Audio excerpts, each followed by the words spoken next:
여호수아서 이제 11장까지 보게 되어지면 그 가나안 정복 전쟁이라고 하는 것이 일단락 되어지는 것을 우리는 보게 됩니다. 가나안 정복 전쟁은 뭔가 좀 인과관계가 있는 것처럼 계속 흘러가고 있습니다. 앞선 전쟁이 그 다음의 전쟁을 이끌어가는 형식을 좀 취하고 있는데, 마찬가지로 어제 이제 여호수아 10장까지의 내용 가운데서 가나안 남쪽이 전부 이스라엘에게 정복당하게 되어지는데, 그 소식을 듣고 난 이후에 가나안 북쪽에 있었던 그 왕들이 또 연합하게 되어지는 상황을 오늘 여호수아 11장은 기록하면서 시작을 합니다. 아울러서 이들은 이전에 가나안 남쪽이 연합했던 것보다 훨씬 더 큰 규모로 연합을 하게 되어지고, 그 군대를 가지고 지금 이스라엘과 대적하기 위해서 나온 상황이 지금 여호수아 11장이 펼쳐지는 상황이라고 하는 거예요. 그럼에도 불구하고 여전히 6절에서 하나님께서는 여호수아와 함께 하신다는 말씀, 또 이스라엘과 함께 하신다는 그 말씀을 통하여서 이 대적들을 이스라엘 손에 넘겨주시기로 결정하시고, 그것을 통해서 사실 이 전쟁은 승리로 마무리가 되어집니다. 특별히 여호수아 11장에서 계속 반복되어지는 것은 무엇이냐면 12절과 15절 그리고 20절, 23절에서 계속 하나님께서 모세에게 말씀하신 그 말씀이 여호수아를 통해서 어떻게 성취되고 있는가에 좀 포커스를 계속 맞춰서 이야기가 되어집니다. 그래서 하나님께서 여호와에게 명령한 것이 여호수아를 통하여서 이처럼 이제 이루어졌더라라고 하는 방식으로 이 전쟁에 관한 이야기를 이렇게 마무리 짓고 있는 것을 보게 되어지죠. 구체적인 내용들은 사실 우리가 살펴보는 것이 지금 상황에서는 큰 의미가 있을 것 같지는 않고요. 정복 전쟁이라고 하는 것을 아까 얘기했던 것처럼 무언가 한 가지의 사건이 그 다음 사건을 이끌어오는 것과 같은 형식을 취하고 있다는 것에 좀 더 주목해 보면서 오늘 본문을 묵상하시면 좋을 것 같습니다. 흔히 우리가 나비 효과라는 이야기를 하게 되어지는데요. 어떤 한 가지 현상이 그 다음 현상을 계속 불러일으키고 이전에 있었던 현상보다 조금 더 큰 현상으로 이제 바뀌게 되는 것을 나비 효과라고 하게 되어지는데, 한 가지 어떤 특정한 일이 가지고 오는 파급 효과에 관한 부분을 언급하고 있는 거죠. 처음 여호수아가 이 이스라엘을 이끌고 가나안 땅을 정복하고자 했을 때 여리고라고 하는 그 성을 무너뜨리는 것부터 시작을 했습니다. 여리고 성이 무너지는 과정 가운데서는 마치 하나님의 모든 계획대로 철저하게 모든 것이 잘 이루어지고 있는 것처럼 보여진 상황이었어요. 그런데 이 여리고성 전투를 마치고 나자 바로 이제 변수와 같은 상황이 하나 발생하는데, 그게 무엇이냐면 아이성 1차 전투입니다. 이 전투에서 기본적으로는 하나님께 묻지 않고 진행했던 전쟁이었다라고 하는 것이 굉장히 강조되고 부각되지만, 실제로 그 내용 가운데서 가장 우리가 주목해 봐야 될 것은 무엇이냐면 이들의 패배라고 하는 것이죠. 이들이 가나안 땅에서 여리고성에서 승전을 하고 난 이후에 막바로 경험하게 됐던 이 패배의 사건, 근본적인 패배의 원인은 아간이라고 하는 한 사람의 탐심으로부터 비롯된 것이기는 했지만, 어쨌든 이 패배라고 하는 것이 가져올 파급 효과는 굉장히 컸다는 거예요. 그래서 여호수아도 두려워하죠. 만약에 패배로 인하여서 가나안 땅에 있는 많은 사람들이 이제 우리를 향해서 달려오게 되어지면, 그래서 우리가 이 상황 가운데서 이 두려움을 어떻게 넘어갈 것인가라고 하는 이슈를 이제 씨름하게 되는 것을 보게 되었는데, 단순한 패배로 끝나는 것이 아니라 오히려 이 패배의 사건은 이스라엘 공동체 전체를 정결케 하는 그 사건으로 이어지게 되어집니다. 그래서 아간이라고 하는 이 문제를 해결하게 되어지고, 아울러서 이들이 아이성 2차 전투를 통해서 승전을 맛보고 난 이후에 에발산으로 찾아가서 다시 율법 앞에 이들의 공동체를 세우는 일이 일어나게 되어지죠. 여리고와 이 아이의 전투는 또 다른 두 가지 파급 효과를 가져오게 되는데요. 그것은 가나안 민족들을 연합시켰다라고 하는 거예요. 그래서 이들이 이제 이스라엘을 대적하기로 결정했다라고 하는 한쪽 측면에서의 효과가 일어났고, 다른 한쪽에서는 기브온이라고 하는 이 가나안 민족 가운데 한 민족이 이스라엘에 와서 스스로 복종하기로 결정했다라고 하는 것이죠. 그러니까 복종할 것이냐 대적할 것이냐라고 하는 두 가지 길이 이 여리고와 아이성 전투를 통해서 이 가나안 땅 가운데 펼쳐지게 된 겁니다. 기브온이라고 하는 것은 사실은 어떻게 보면 이스라엘에게는 예측할 수 없었던 상황이었고, 이것은 변수와 같은 상황이었던 것이죠. 그러나 뜻하지 않게 이 변수로 인해서 이스라엘은 가나안 이라고 하는 민족을 그들의 공동체 안에 받아들이게 되었고, 이들과 공동체를 이루는 것뿐만이 아니라 가나안 연합군과의 전투를 시작하게 되어집니다. 왜냐하면 가나안 연합군 그 5 왕들이 기브온을 먼저 치기 시작했는데 기브온이 이스라엘에게 전쟁에 참여해 줄 것을 요청을 하니까 이제 그 전쟁에 참여를 했다가 가나안 남쪽을 완전히 정복하게 되어지는 그 전쟁의 여정이 펼쳐지게 되는 것이 여호수아 10장까지의 내용이었어요. 그리고 오늘 이 남은 가나안 민족들, 북쪽에 있었던 가나안 북쪽 민족들이 연합함으로 인하여서 가나안 북쪽을 정복하게 되어지는 것이죠. 가나안 정복 전쟁은 그런 의미에서 보게 되면 이스라엘이 사실은 해야 하는 어떤 사명이었지만 그 사명을 감당하는 데 있어서 이스라엘이 주도적으로 끌고 나간 것이 아닌 것처럼 보여져요. 어떻게 보여지냐면 그들 앞에 놓였던 예측하지 못했던 변수들의 상황을 하나씩 해결해 나가다 보니까 그 끝에서 이 전쟁이 마무리되고 있는 것을 보게 된다고 하는 것이죠. 결국 사명을 감당하다가 마주하게 되어지는 어떤 상수적 상황들도 굉장히 중요할 거예요.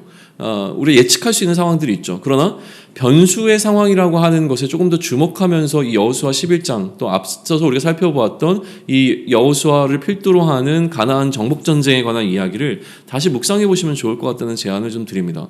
이 정복 전쟁의 전체적 상황에서 가장 주목해 볼 만한 변수가 무엇이냐면 그것은 기브온이라고 하는 변수였습니다.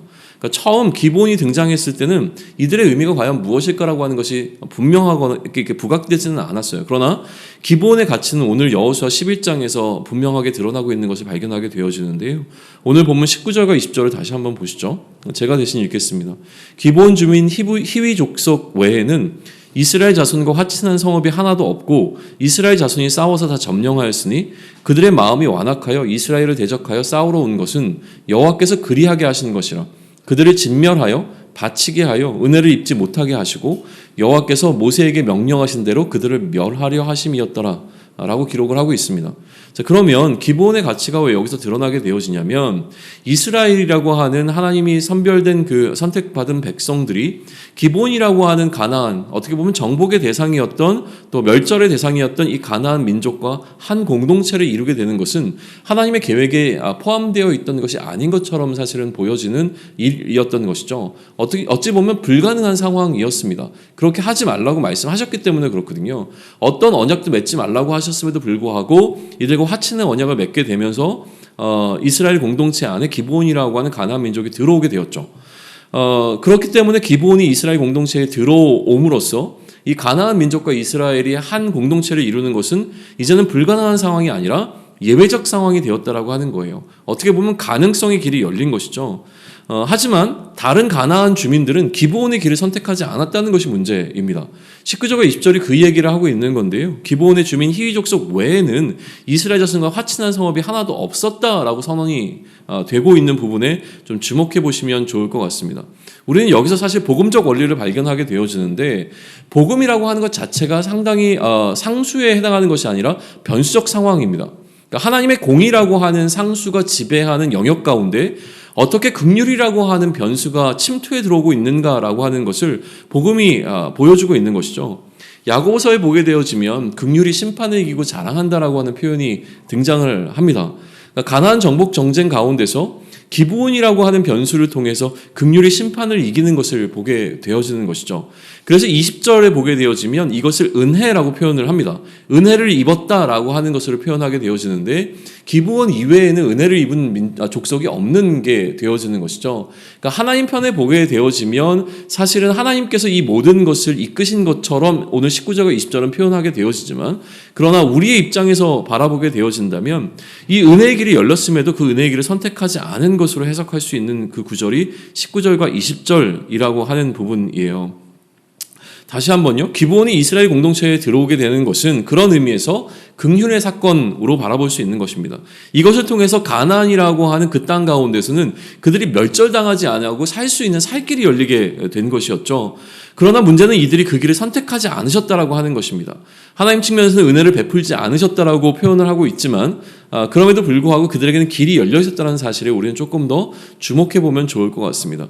그렇다면 이 가나안 땅을 정복하는 이 스토리는 단순히 땅을 정복하는 이야기가 아니라 방금 이야기한 것처럼 어떻게 공의라고 하는 상수적 상황 가운데 긍휼이 침투해 들어와서 긍휼이 심판을 이기고 자랑하는가라고 하는 것에 관한 이야기라고 한다면 결국 초대교회 시절의 사도들을 통해서 복음이 그 땅을 정복해 나갈 때에 일어났던 상황과 매우 흡사해 보인다라고 하는 것이에요. 복음이 선포될 때에 스스로 굴복하고 그리스도에게 복종하겠다고 나왔던 사람들이 있었던 반면에 또 나머지 사람들은 오히려 그들의 마음이 불편해지고 또 단단하여져서 오히려 연합해서 사도들과 대적하는 무리들을 이루게 되어지는 것을 보게 되어집니다. 그렇게 우리는 이 변수라고 하는 키워드를 가지고 오늘 본문을 묵상해 나가시면 좋겠는데 크게 두 가지를 묵상하시면 좋을 것 같습니다.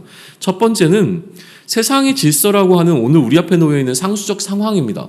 세상의 질서라고 하는 것은 너무나 당연하게 흘러가고 있는 오늘 우리의 우리의 삶에 놓여 있는 삶의 정황이라고 하는 것이죠. 그런데 이러한 어떤 상수적 상황 가운데 복음이라고 하는 변수가 침투해 들어가야 사실은 이것으로 인하여서 멸절당하지 아니하고 생명을 얻을 수 있는 생명의 길이 열리게 된다라고 하는 거예요. 그러니까 복음이라고 하는 변수가 우리 삶 가운데 어떻게 들어올 것인가, 또 어떻게 들어왔는가, 또 우리가 이러한 복음이라고 하는 것을 가지고 세상의 질서라고 하는 상수 가운데로 어떻게 들어가서 그 세상을 변화시키고 긍휼히 심판을 이기게 할 것인가라고 하는 부분을 계속 묵상해 보시면 좋을 것 같습니다. 두 번째는 우리의 사명의 길은 예측하지 못한 방식으로 진행될 것이 너무나 분명하다는 메시지를 지금 여호수아를 묵상하면서 우리에게 계속 반복해서 주고 계시는 사실입니다. 이 부분을 좀 놓치지 않았으면 좋겠는데요. 변수를 맞이하게 될 것이 너무나 분명합니다. 우리 앞에 놓여 있는 상황은 우리가 예측한 대로 흘러가지 않을 것이 너무나 분명하고 우리가 어떤 때는 이 상황 때문에 상황을 끌고 가기보다는 이 상황에 허걱대면서 따라가는 형국일 수도 있다라고 하는 겁니다. 전쟁을 하러 갔지만 오히려 우리 앞에 찾아오게 되는 대적들을 하나씩 해결하면서 나아가는 상황이 주도적인 전쟁이 아니라 방어적인 전쟁을 하게 되는 상황일 수도 있다라고 하는 것이죠. 그러나 우리 앞에 놓여있는 이 상황에서 최선을 다하다 보면 우리는 어느덧 우리에게 맡겨진 그 사명의 끝에 도달하게 될 것이 또 너무나 분명하다라고 하는 사실입니다. 왜냐하면 이 전쟁은 하나님께서 우리에게 맡기신 전쟁이고 우리 손에 넘겨주신 전쟁이기 때문에 그런 것이죠. 반드시 승리할 전쟁이고 승리할 수밖에 없는 전쟁 가운데 우리가 놓여있기에 이 상수적인 상황 가운데서 복음이라고 하는 변수로 이 모든 상황 가운데 승리를 경험할 수 있기를 소망합니다. 두 가지 변수를 묵상하는 오늘이 되기를 원하고요. 내 앞에 놓여있는 예측하지 못한 그 변수적 상황에서 우리가 두려워하기보다는 강하고 담대함으로 나아갈 수 있으면 좋겠습니다. 또한 나로 인해서 일어날 세상이 예측할 수 없는 하나님의 일하심, 다시 얘기하면 이 공의로 인하여서 멸망당할 수밖에 없는 이 땅 가운데 복음을 통하여 긍휼을 심을 수 있는 그 사역을 잘 감당할 수 있는 저와 여러분이 되기를 축원합니다. 아멘.